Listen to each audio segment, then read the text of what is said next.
Mais où là où y est? J'arrive. Où là? Avec un relocation, un service de qualité, une prise en charge à l'aéroport de qualité et des voitures de qualité. Ah ouais, d'accord. C'est kilométrage illimité, assistante touriste inclus, assistante 7 jours sur 7, même les jours fériés. Ils ont un large choix de véhicules. Ah quand même. Baquet.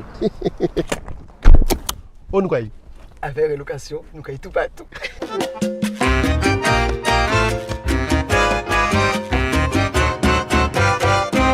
Journée historique et hautement symbolique. Ce lundi, la France reconnaît officiellement l'État de Palestine aux côtés de plusieurs autres pays lors d'un sommet à l'ONU. Une décision saluée par une partie de la classe politique, mais vivement critiquée par Washington, Tel Aviv et le Rassemblement national. Sur le terrain, 86 communes françaises ont hissé le drapeau palestinien sur leur mairie, dont Fort-de-France qui a rejoint ce mouvement symbolique. Un geste fort applaudi par certains élus, dénoncé par d'autres, preuve que la décision d'Emmanuel Macron continue de diviser jusque dans l'Hexagone et en Outre-mer. Ce soir, le président Macron doit prendre la parole à New York à la tribune des Nations Unies pour défendre la solution à 2 États. En Martinique, quand l'eau manque, la colère monte. Dans le nord de l'île, les coupures prolongées continuent d'empoisonner le quotidien des habitants. Le député Marcelin Nadeau tire la sonnette d'alarme. Dans un communiqué publié ce lundi, il réclame des mesures immédiates pour assurer au moins un service minimum, car, rappelle-t-il, l'accès à l'eau n'est pas un luxe, mais un droit fondamental. À la MEP, lycée privé de Fort-de-France, la rentrée ressemble plus à une fronde qu'à une reprise des cours. Depuis ce matin, les élèves sont en grève pour dénoncer une longue liste de dysfonctionnements. Toilettes insalubres, douches hors service, absence de rideaux, manque de ventilation. De quoi transformer certaines salles de classe en véritable four. Les lycéens pointent aussi du doigt une connexion à Internet en panne, un manque de matériel scientifique et informatique, sans oublier l'absence d'espace de vie lycéenne. Et les parents ne sont pas en reste, eux parlent carrément d'une rentrée chaotique avec des professeurs absents. La direction de son côté promet d'apporter des réponses lors de réunions prévues avec les familles. En attendant, à la MEP, le malaise scolaire rime avec grogne générale. Fin de grève au Robert, le mouvement mené par la CGT-MSOM depuis plusieurs jours s'est conclu ce lundi matin après la signature d'un protocole d'accord avec la municipalité. Les revendications portées sur les conditions de travail, le local syndical, les fiches de poste et les conditions générales. C'est un poison invisible mais toujours présent dans les assiettes et les sols des Antilles, le chlordécone.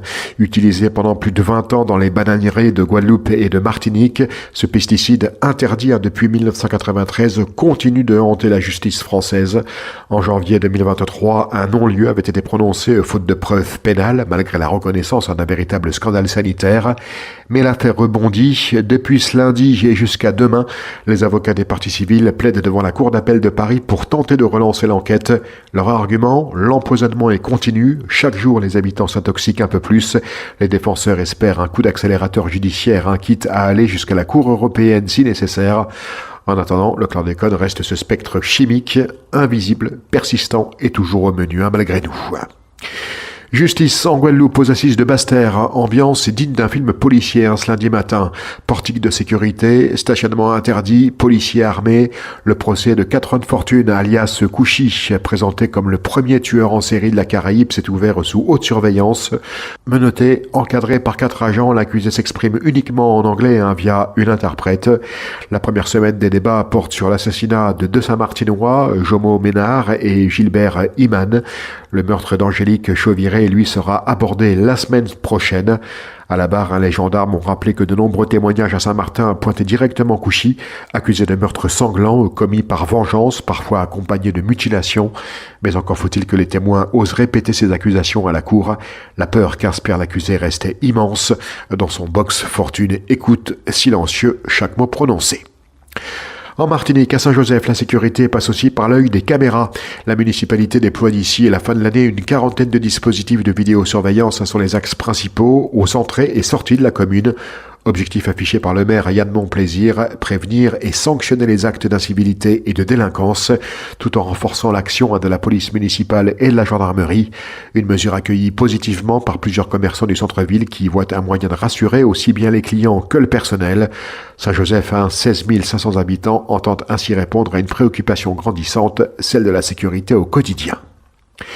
Nouvelle escale dans le ciel caribéen. Air Caraïbes annonce 3 vols directs par semaine entre Paris et Orly et l'aéroport Princesse Juliana de Sint-Maarten. Les premiers décollages sont prévus le 12 décembre prochain, juste à temps pour les fêtes. Cette nouveauté s'inscrit dans le programme hiver 2025-2026 de la compagnie qui ajoute aussi Samana en République dominicaine à son réseau.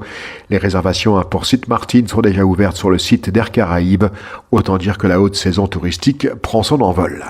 Sport et vélo, changement de maillot pour Emmanuel Oukou. Le jeune sprinter martiniquais de 22 ans quitte Arkea BNB Hotel en pleine tourmente financière pour rejoindre dès 2026 la formation suisse Q36.5 Pro Cycling Team. Une belle promotion pour celui qui a brillé cette saison. Une victoire d'étape sur l'Orlen Nation GP avec l'équipe de France. 2 manches remportées au circuit des plages vendéennes, sans oublier ses podiums au Grand Prix de Ploué ou au Youngster Coast Challenge. Premier coureur français à intégrer cette équipe internationale, Emmanuel Oukou ne cache pas ses ambitions, se faire une place dans le peloton pro et confirmer son talent sur route comme sur piste. Le journal des sports vous est présenté par Rémi Colbert. Bonjour à tous, nous débutons cette édition par du football féminin. Le club colonial a remporté la finale territoriale de la Coupe de France face au club franciscain, score 3-2. Chez les messieurs, lors de la seconde journée du championnat de R1, le club franciscain a battu le Golden Star 2-0 et occupe la première place du classement devant le RC Saint-Joseph qui est allé battre l'US Robert 4-0 et la Samaritaine qui a défait le club péléen 3-1 est pour l'instant sur la 3e marche du podium. À noter que le promu, l'Inter de Sainte-Anne, a pris le meilleur sur l'Aiglon, 4-0. En R2, c'était le début du championnat et dans le groupe A, même réduit à 10, l'US Marinoise l'a emporté face au Stade Spiritain sur le score de 2-1. L'entraîneur marinois David Dicano nous a livré ses impressions. On a mené 2-0 en première mi-temps, donc en deuxième mi-temps, on n'avait qu'à maintenir le score. Bon, on a eu un carton rouge, on a fini quand même 20 minutes à 10. Bon, on l'a tenu. Je suis très content pour les garçons, ça montre quelque part qu'on a grandi en force mentale. On a gagné le premier match, mais le championnat est extrêmement long. On a des choses à revoir, il y a des choses à faire, à mieux faire, mais on va pas faire la fine bouche, on prend les points de la victoire ce soir. Le coach spiritain Cédric Arteron était très agacé après le match. On démarre, les 5 premières minutes, je pense qu'on doit mener 2-0. 5 minutes après, on prend 2 buts. Ça m'agace et c'est le scénario qui se répète et je suis furieux contre mes joueurs. Je suis furieux. Le coach, peut-être qu'ils sont pas encore en harmonie pour ce début de saison? S'ils ne sont pas en harmonie, c'est bien de leur faute. À un moment donné, ça manque de sérieux, ça manque de rigueur, ça manque d'esprit de compétition. On est comme des petits joueurs et ça m'agace. Les autres résultats pour cette première journée, toujours dans le groupe A, l'US Diamantinoise et le SC Lamantinois sont restés sur un nul 0-0. Le SC Vauclinois a battu 3-2 l'Olympique et le RC Rivière Pilote a bien démarré sa saison en allant battre la JS Eucalyptus sur le score de 3-0. Dans le groupe B, succès de l'Essor Préchotin 1-0 aux dépens du Real de Tartane. Le Réveil Sportif s'est imposé 2-1 face à l'Assaut. Un but partout entre l'Étoile et l'Iju Monero et l'US Riveraine a défait 2-0 la Sévère-Pré. Toutes les équipes qui ont gagné se partagent la première place. En basketball et en quart de finale de la Coupe de France zone Martinique, chez les féminines, le Golden Star s'est qualifié aux dépens du Golden Lion 78-50. ACS Aigle Noir n'a pas fait de détails face à l'Arsenal avec un score fleuve 100-23. Et enfin, la Gauloise a battu Madine Glory Basket Club 48-42. Chez les messieurs, le Golden Star a défait le Golden Lion 84-69. Succès du Rebond Pilotin 95-53 contre le Wax.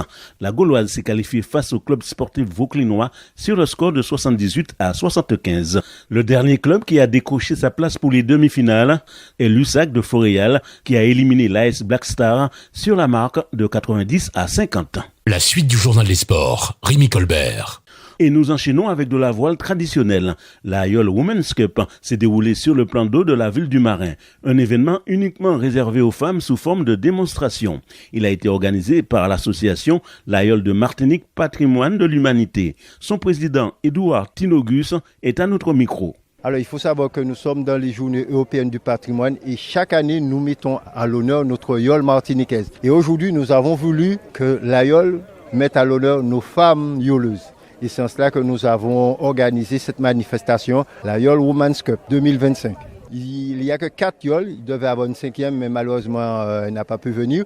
Mais néanmoins, c'est déjà beaucoup parce qu'au départ, on n'avait qu'une yole. 2, on se disait, on va faire la régate avec 2. Et heureusement, les femmes se sont mobilisées naturellement. Elles sont là, 4 bébés yoles. C'est formidable. En effet, 4 embarcations étaient de la fête. CMA CGM, Plus Belle Presse, ADEP et Gommier et Tradition. Clémentine Plagnol, habituée à la Saintoise, embarcation traditionnelle guadeloupéenne, s'est déplacée pour participer à l'événement sur ADEP. Et pour elle, ce n'était pas évident. C'était pas évident, mais en fait l'équipage vient de plusieurs associations de Martinique, plus moi de Guadeloupe qui suis arrivée hier. J'ai pas d'expérience en yole, j'ai de l'expérience en Saintoise à la barre, donc je suis venue aider cet équipage qui vient un peu de divers horizons et qui débute.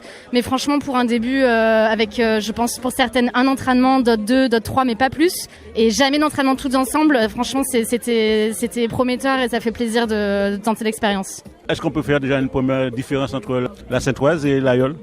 Oui, moi comme je suis à la barre en Saintoise et que là j'étais aide barreuse avec une fille qui est à côté de moi à la pagaie, déjà ça fait une grosse différence d'avoir une pagaie ou une barre franche avec un safran. C'est beaucoup plus fin en Saintoise. Au News Radio assis outremernews.fr. On radio avait Info Guadeloupe, Martinique, Guyane, Réunion, Mayotte et surtout musique pour tout le monde. Attention.